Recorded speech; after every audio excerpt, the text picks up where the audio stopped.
Viven casi siempre ocultas, escondidas en la tierra. Son pocas las que llegamos a apreciar en la superficie. Las raíces son asombrosas. Tienen una vida propia, secreta, y poseen habilidades extraordinarias. Las raíces son pequeños reactores fascinantes que mantienen vivo el brote de una planta y con ello mantienen vivos ecosistemas enteros. La ciencia ha tenido olvidadas las raíces durante demasiado tiempo. La planta no termina en el suelo, sino que en ese suelo hay todavía buena parte de la planta, y eso no hay que olvidarlo. Precisamente esa parte invisible de la planta tiene el potencial de ayudarnos a resolver ciertos problemas de nuestro tiempo, evitar la erosión del suelo, mitigar el impacto del cambio climático y garantizar la alimentación de una población mundial en aumento.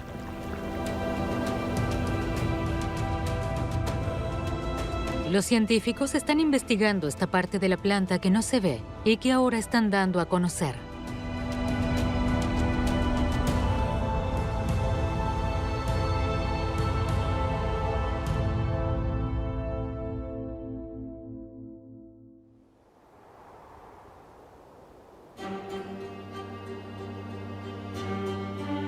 Sin plantas sería todo un páramo. Islandia es un ejemplo extremo. Prácticamente toda la isla se asemeja a un paisaje lunar. El suelo está casi completamente erosionado. Aquí no crece prácticamente nada. Eda Sigurdisdóttir y su equipo del Centro Islandés de Investigación Forestal quieren cambiar esta situación.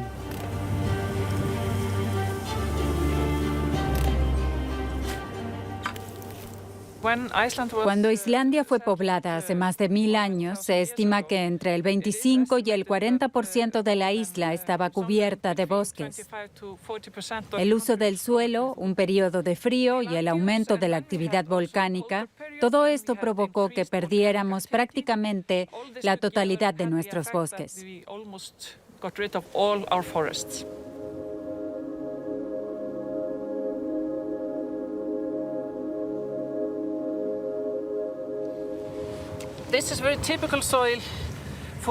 Este es un suelo típico de las áreas erosionadas de Islandia. El viento y la lluvia erosionan fácilmente la tierra, y en Islandia tenemos mucho de ambas cosas. De modo que realmente necesitamos árboles con sistemas de raíces grandes y saludables que mantengan firme el suelo. Ahora los islandeses intentan ayudar a la naturaleza. Los plantines necesitan estar protegidos del viento y las condiciones climáticas hasta que echen raíces. Es por eso que planto los arbolitos al resguardo de piedras o arbustos. De ese modo podrán echar raíces mejor y con suerte sobrevivir. La idea de actuar contra la erosión con campañas de plantación no es nueva. El proyecto de reforestación en el volcán Hekla comenzó en 2007. Hemos plantado ya unos 3,5 millones de árboles. Una vez que la planta ha echado raíces, se evita la erosión. Se forma humus y nacen otras plantas. Las raíces son absolutamente imprescindibles para las plantas, porque todos los elementos que una planta necesita para su nutrición y para su vida, aparte del carbono, proceden de las raíces. El carbono puede absorberse a través de las hojas, a través del aire, pero todo lo demás, nitrógeno, fósforo, calcio, potasio, lo absorben las raíces. Las raíces son lo primero que crece de una semilla. Recién después sale el brote. Las raíces constituyen más de la mitad de una planta. Los nutrientes que absorben las raíces de la tierra los incorporamos a través de los alimentos. Las raíces son mucho más que el ancla de la planta.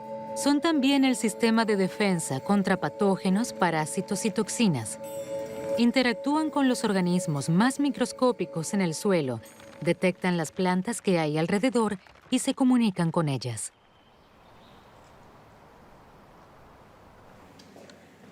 En el Centro de Investigación Jülich, Josephine Kant y Robert Kohler hacen visible la vida de las raíces. El Instituto Botánico del Centro Helmholtz es único en Alemania. Aquí se desarrolla un trabajo pionero en la investigación de las raíces.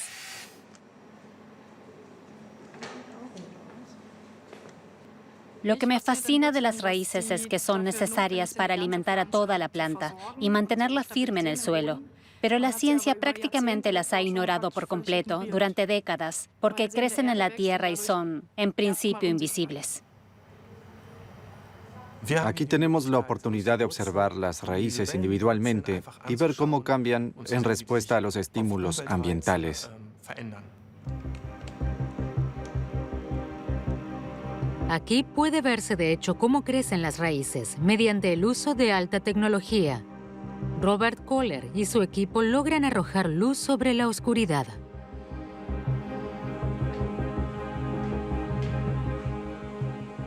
En mi equipo de trabajo, observamos especialmente el crecimiento de las raíces en 3D. Es algo especial porque también empleamos métodos que se conocen de la medicina. Un ejemplo son las imágenes por resonancia magnética. Y también usamos el principio de medición, solo que la máquina no es horizontal, sino vertical, para poder introducir las plantas desde arriba.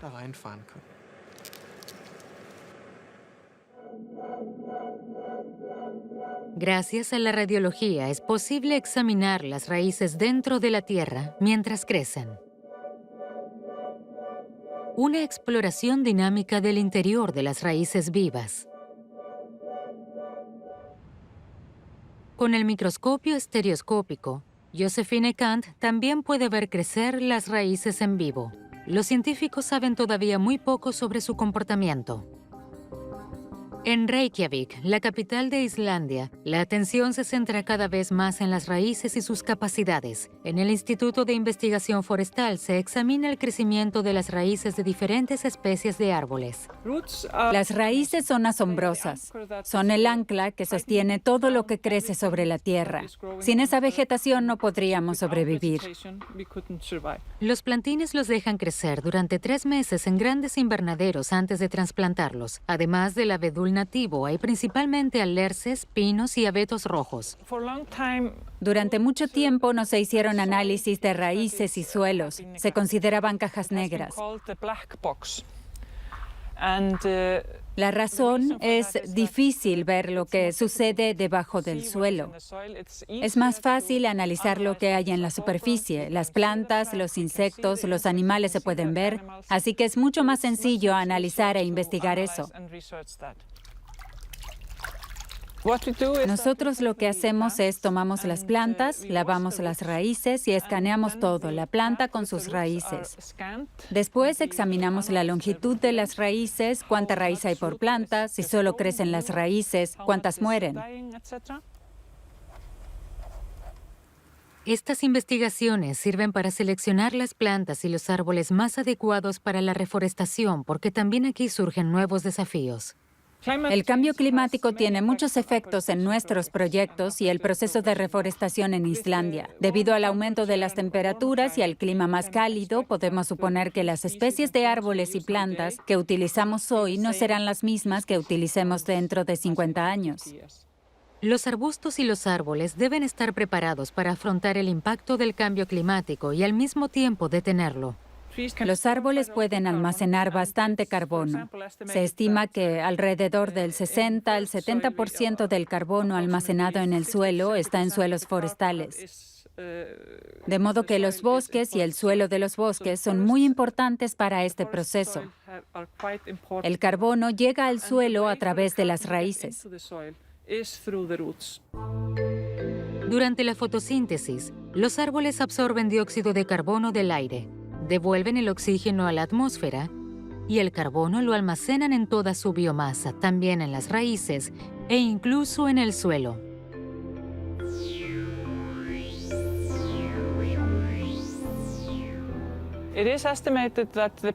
Se estima que la reforestación anual logró retener hasta ahora cerca del 60% del carbono expulsado por los coches. Islandia tiene que importar muchos productos. Con la reforestación, quieren compensar también las emisiones de dióxido de carbono causadas por el tráfico aéreo y marítimo.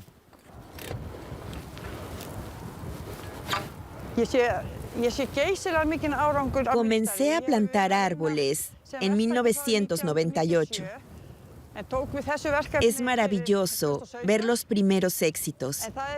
Incluso ya hay bosques pequeños. Deseo una Islandia que vuelva a estar cubierta de bosques desde las montañas hasta los fiordos.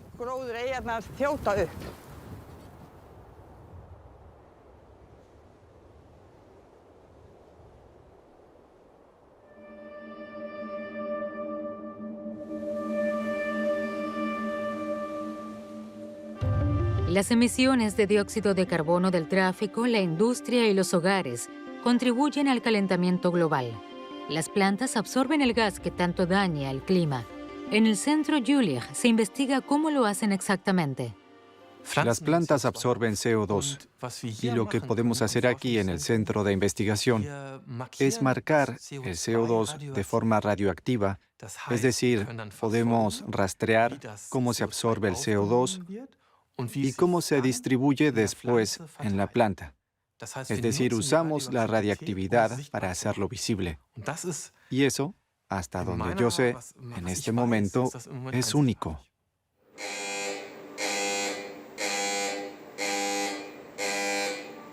El isótopo radioactivo C11 se produce en un reactor bajo estrictas medidas de protección.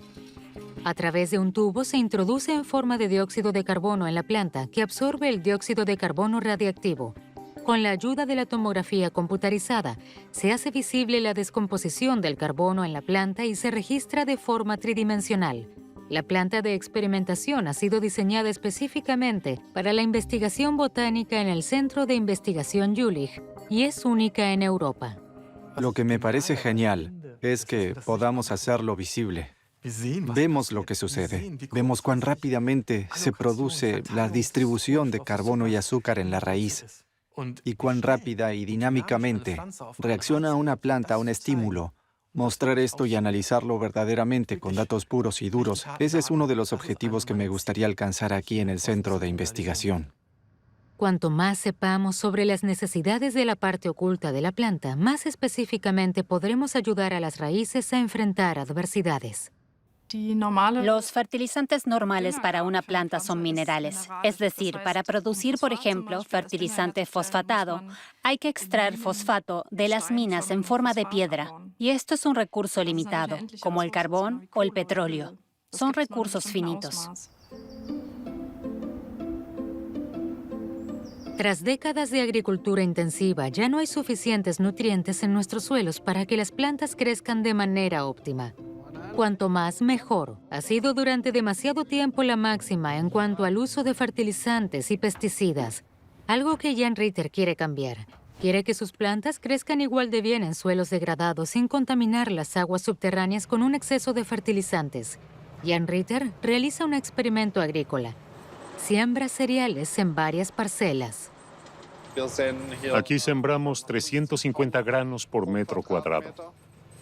Lo principal son las raíces. Espero que veamos nuevamente diferencias claras en el crecimiento de las raíces, que se reflejen después en la cosecha. La semilla tiene un color inusual. Jan Ritter ha desarrollado una sustancia que ayuda al grano a crecer después de la siembra. Se basa en ingredientes orgánicos en lugar de productos químicos, extractos vegetales y microorganismos como bacterias. Aquí dentro hay más de 20 sustancias diferentes, empezando por macronutrientes como el fosfato y un poco de nitrógeno y potasio.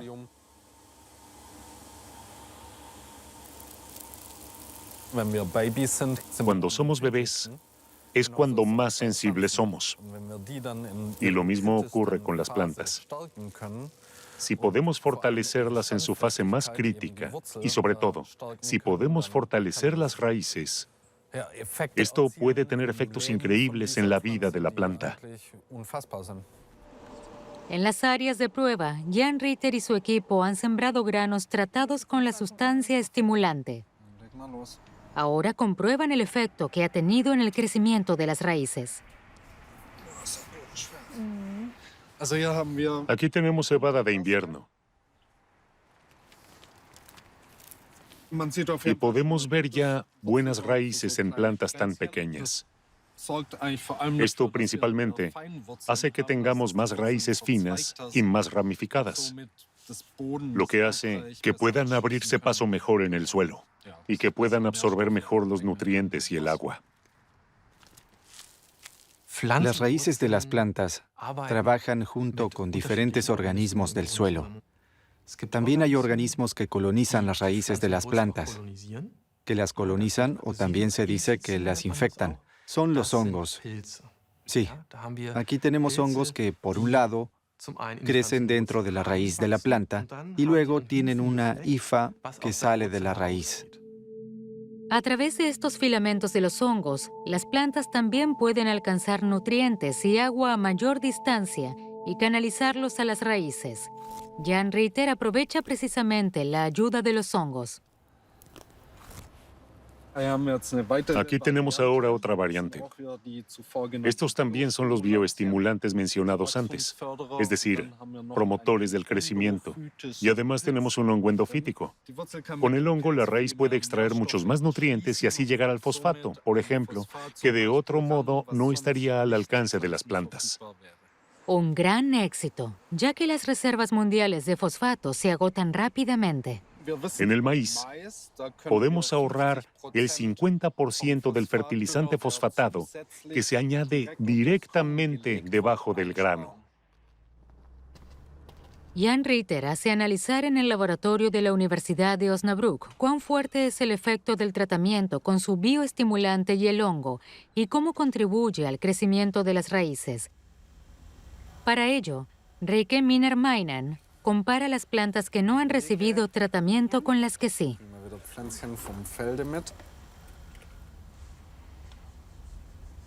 Primero, pesa las plantas enteras con las raíces.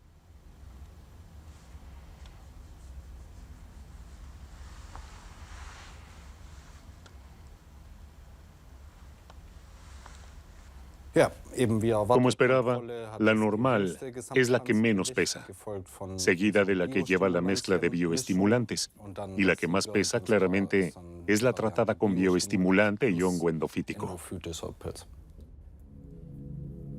El secreto del éxito puede verse en la longitud y la masa de las raíces. La masa de las raíces es enormemente importante porque influye en la absorción de agua y nutrientes. Si tengo una masa mayor, tendré muchas más ramificaciones laterales y, por lo tanto, una superficie exponencialmente mayor por la cual la planta puede absorber agua y nutrientes. Cuando la agricultura y la tierra vuelvan a estar en armonía, ya no necesitaremos de estos medios. Y ese debe ser nuestro objetivo.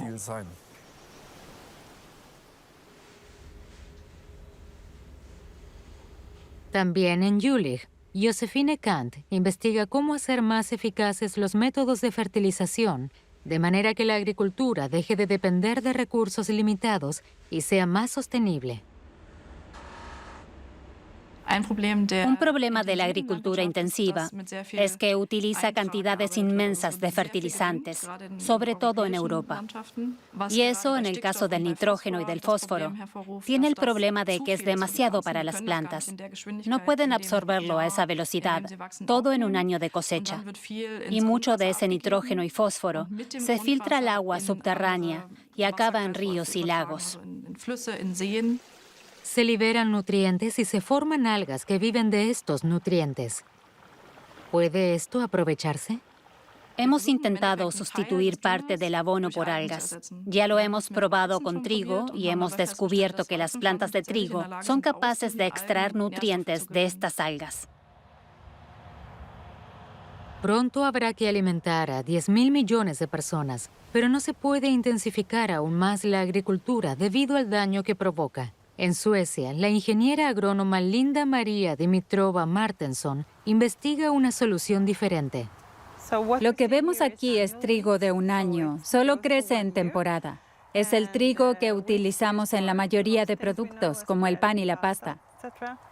Linda María Dimitrova Martensson, de la Universidad Sueca de Ciencias Agrícolas, ve el problema en nuestros cultivos excesivos. Esta es una raíz muy pequeña en comparación con la longitud del tallo y el tamaño del grano. El tallo en sí es bastante fuerte, pero si fuera un árbol, seguramente una sola ráfaga de viento lo haría caer. No son demasiado resistentes a los fenómenos extremos. Las plantas de trigo modernas no se hacen muy altas. Llegan a medio metro con una espiga fuerte, que luego representa la cosecha. Tienen un tallo delgado y bajo tierra estuvimos mucho tiempo sin saber qué ocurría. Ahora sabemos que el trigo puede echar raíces fácilmente a 2, a veces incluso a 3 metros de profundidad. Y estas variantes sobrecultivadas a menudo ya no pueden echar raíces a esa profundidad, lo que puede llevar a que en años secos no absorban suficiente agua y rindan menos. Nuestros cereales han sido cultivados para un rendimiento óptimo en condiciones óptimas, pero no están preparados para los retos del cambio climático y unos suelos sobreexplotados. En estos campos experimentales suecos se cultiva otro tipo de grano.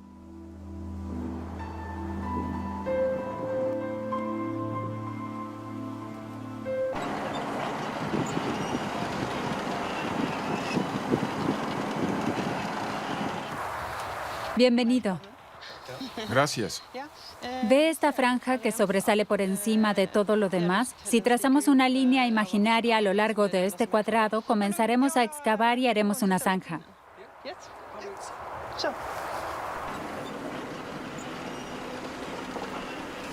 Linda María Dimitrova Martensson quiere ver qué ocurre bajo tierra. Quiere analizar de cerca el perfil del suelo y las raíces del cereal alternativo. Estupendo. Creo que es suficiente. No es frecuente poder ver el perfil del suelo de esta manera. Y ese olor. Me encanta este olor. El suelo es la madre de todo. Siempre he tenido esta sensación. Estar ahora en un hoyo con la tierra casi a la altura de la cabeza es una experiencia muy inusual y realmente hermoso.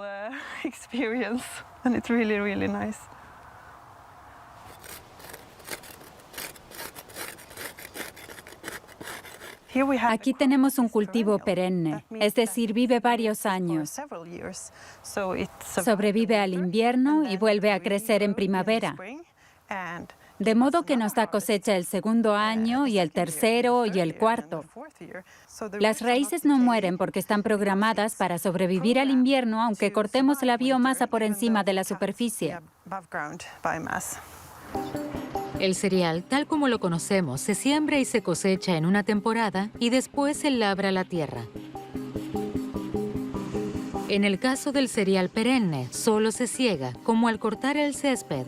Las raíces siguen viviendo en la tierra.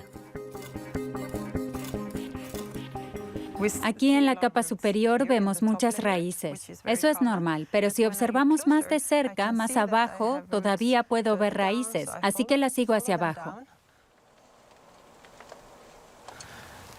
Y puedo encontrar raíces hasta aquí abajo. Tienen cerca de 1 metro de profundidad. Si la raíz es capaz de llegar hasta tan profundo, la planta tendrá más posibilidades de sobrevivir cuando haya sequía. Esto es vital para el futuro. Nuestros suelos pueden almacenar cada vez menos agua y hay cada vez más periodos de sequía. Sin raíces, la tierra no es nada. Las raíces son los focos de la vida en la tierra. Ahí se reúnen todos estos microorganismos. Es como un bar o un restaurante. La rizosfera es la capa del suelo influida directamente por las raíces de las plantas, un foco lleno de vida. La actividad microbiana aquí es hasta 50 veces mayor que en las capas de tierra lejanas de las raíces. Los hongos, denominados micorrizas, forman una simbiosis con la red de raíces subterráneas y abastecen a la planta de nutrientes y agua a los que de otro modo les sería difícil acceder. A cambio, obtienen azúcares y otras moléculas. Esta es una planta anual, el trigo que conocemos. Tiene un tallo recto y fuerte con una espiga bastante grande y raíces diminutas.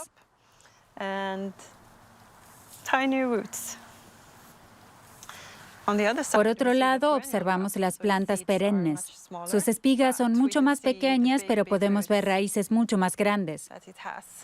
Es como comparar una casa pequeña y una grande. Las plantas perennes con raíces más largas y firmes pueden ayudarnos a mantener la fertilidad del suelo. Su desventaja, a corto plazo producen menores cosechas. Al cultivar estas plantas, estamos nutriendo el suelo.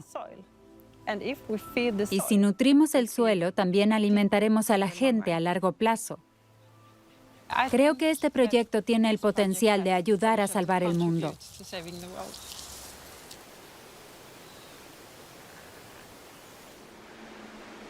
Las raíces son extremadamente importantes. Por eso, Josephine Kant, en el Centro Jülich, utiliza los métodos más diferentes para observarlas.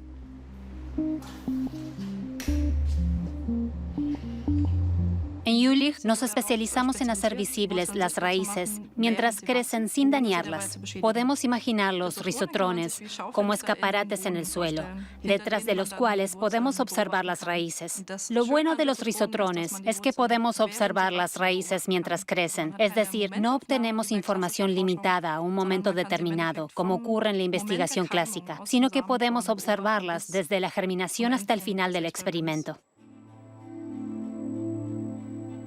Las plantas crecen detrás de una placa de vidrio. Un robot lleva los rizotrones hasta un gran escáner que reproduce la imagen de las raíces.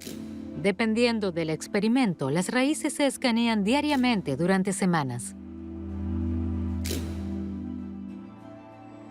Se ha descubierto, por ejemplo, que las raíces crecen en diferentes fases de tiempo, no necesariamente de manera uniforme, sino que al principio, cuando la planta aún es muy joven, suelen tener un crecimiento exponencial, mientras que después crecen más bien de manera lineal.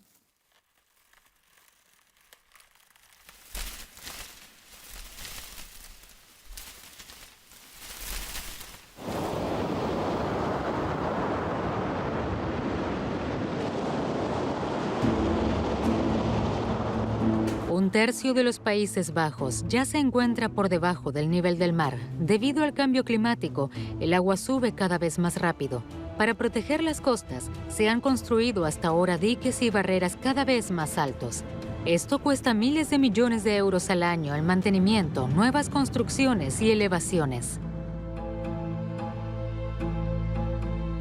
Las raíces podrían reforzar la protección costera de forma sostenible y mucho más económica.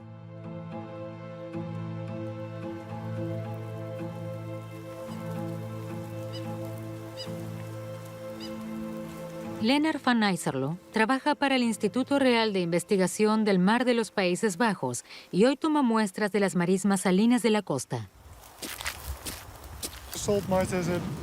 Las marismas salinas son muy importantes para la protección del interior. Por supuesto, se asegura por diques, pero también se protege a través de las marismas.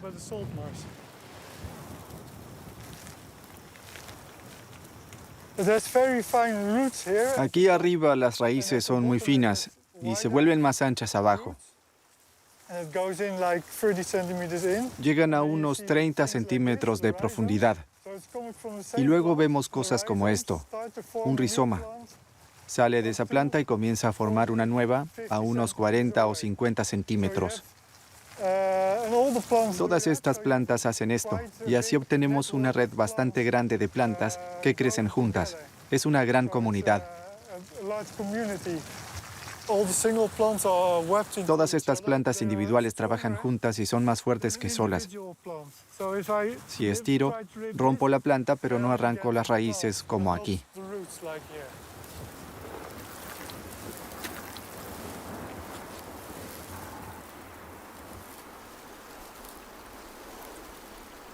Las plantas estabilizan el suelo.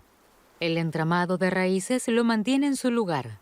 Las plantas debilitan la fuerza de las grandes olas antes de que rompan en tierra. De este modo, contribuyen de forma importante a la protección de las costas. Y no solo eso, también hacen que la tierra crezca. Las plantas pueblan la frontera donde acaba la tierra y empieza el mar, y en muy poco tiempo atraviesan el cieno con sus raíces.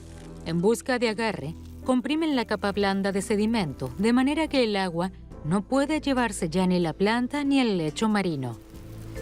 Las hojas de la planta filtran más sedimentos del agua durante la marea alta y los envían directamente a las raíces, que los introducen en el suelo.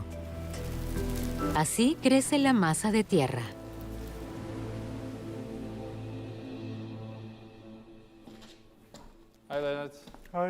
Un fuerte oleaje puede provocar la erosión de las marismas salinas. Thierry Bauma y Lennart van Nysserlo quieren comprobar en el canal de oleaje cuánto tiempo retienen las marismas el sedimento entre las raíces. Las plantas que pueden vivir en un ambiente tan salino tienen propiedades especiales. Hay plantas en todo el mundo, pero las plantas de las marismas salinas viven en un entorno muy especial. Viven en un entorno bastante hostil. ¿Por qué hostil? Las plantas viven al borde del mar. Se asientan aquí, pero entonces viene el agua y se inundan. Así que las plantas de las marismas se han adaptado. Sus raíces son bastante gruesas. Si las observamos en detalle, vemos que en el medio tienen como un agujero. Es una especie de pajita que les permite a las plantas transportar oxígeno desde las hojas hasta las raíces. Así mantienen vivas las raíces. En el proceso pierden un poco de oxígeno, que liberan a su entorno, y con ello oxigenan el suelo. Comienza el experimento. Olas generadas artificialmente golpean las raíces de las plantas, mientras los dos científicos observan la fuerza de la erosión. Puede verse la erosión en este pedazo de tierra. Aquí no tanto. En una muestra de suelo sin plantas, se hubiera erosionado todo este pedazo. Sin embargo, aquí puede verse que las raíces retienen el suelo, y eso lo hace menos erosivo.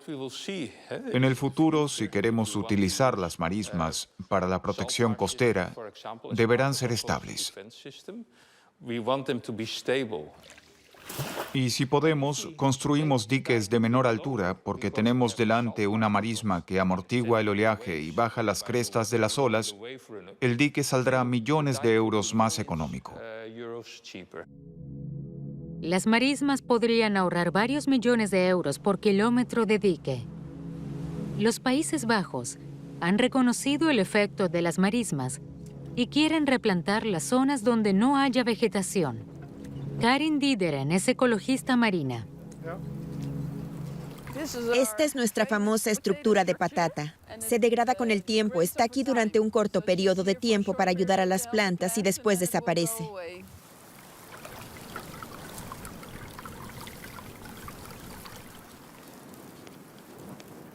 Las plantas reciben una estructura auxiliar hecha de almidón de patata para ayudarlas a arrancar. La estructura se desintegra con el tiempo. Las plantas pequeñas se trasplantan para que puedan formar nuevas marismas. Desde aquí, las raíces crecerán a través de la estructura e irán surgiendo nuevas plantas. Cuando tengan suficiente biomasa, se extenderán también fuera de la estructura. El primer año crecen unos 30 centímetros y al año siguiente se expanden hasta los 75 centímetros. Esa es aproximadamente la velocidad a la que avanzan aquí. Sin una estructura auxiliar, las plantas no sobreviven, realmente necesitan una protección. La estructura en sí es un éxito, pero lo que aprendemos de ello es aún más valioso. Al principio, hace 5 años, solo la usábamos en las marismas. Pero ahora también la usamos en manglares. El principio es el mismo. No solo funciona en las marismas europeas, sino que también puede utilizarse en los pantanos tropicales. Ayuda a las plantas en la fase inicial.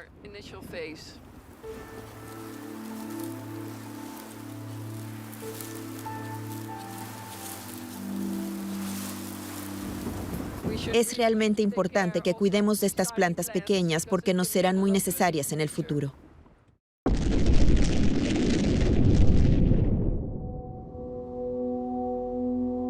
Para nuestras comunicaciones y movilidad modernas, necesitamos materias primas como tierras raras, germanio y otros metales que se extraen de las minas,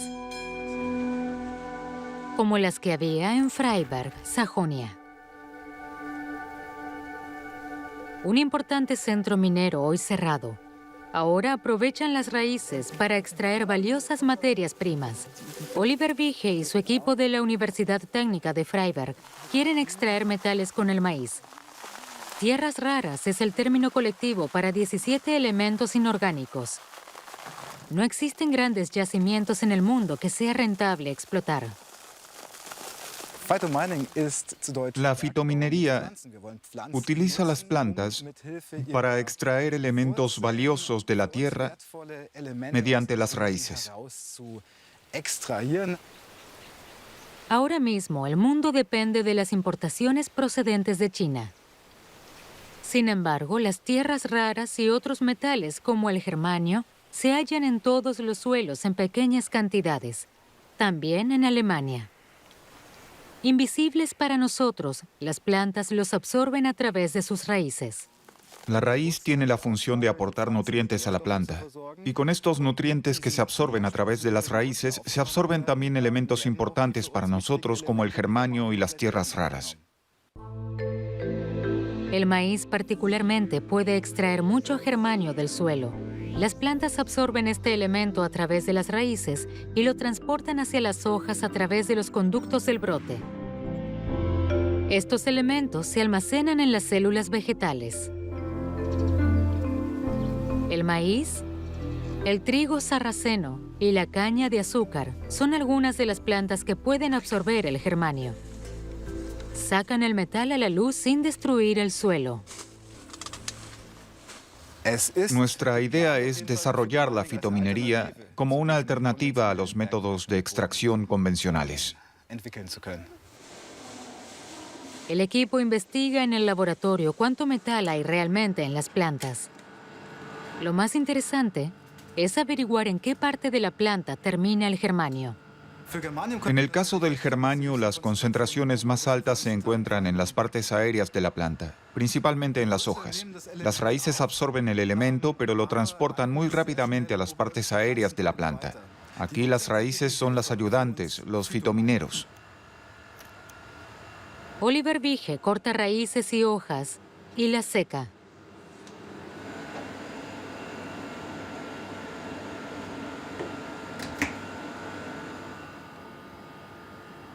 Después se muelen hasta obtener un polvo y se le agrega ácido.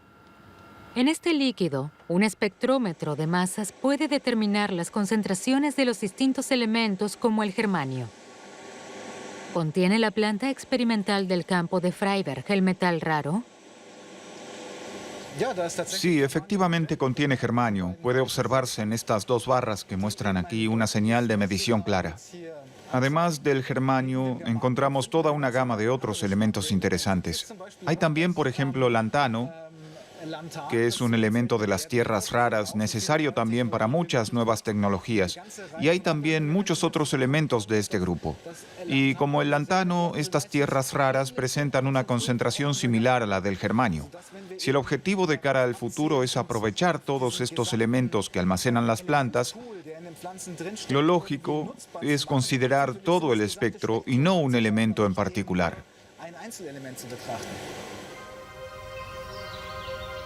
Oliver Wiche espera que la fitominería les ayude a cortar la dependencia de las importaciones.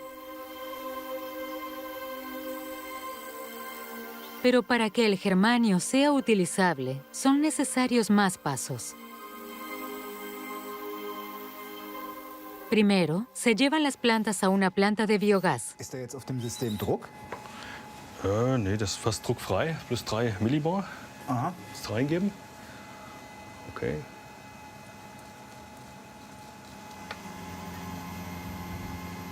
Jetzt geht's gleich los. Ja, jetzt mischt es schön unter. Durante la producción de biogás, las bacterias abren las células vegetales y liberan los elementos que contienen. Y al mismo tiempo, durante la producción de biogás, generamos energía. Así que matamos dos pájaros de un tiro. Posteriormente, el digestato de la planta de biogás se quema en el horno, lo que produce un mayor enriquecimiento del germanio. Este es nuestro mineral vegetal. Y aquí están los elementos que inicialmente fueron absorbidos por las plantas, con una concentración 100 veces mayor, de modo que ahora en estas cenizas registramos considerables concentraciones de 30 a 50 miligramos por kilogramo de germanio y elementos de tierras raras.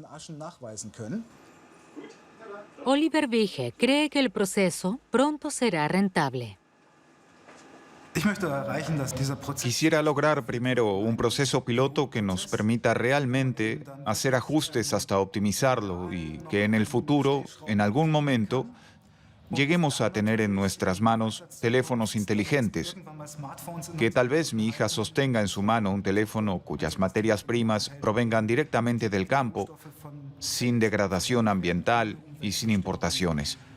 Creo que la fitominería puede construir precisamente ese puente y ayudar a resolver muchos problemas que tenemos hoy, de manera que se recupere el equilibrio y haya una sociedad capaz de vivir en la naturaleza.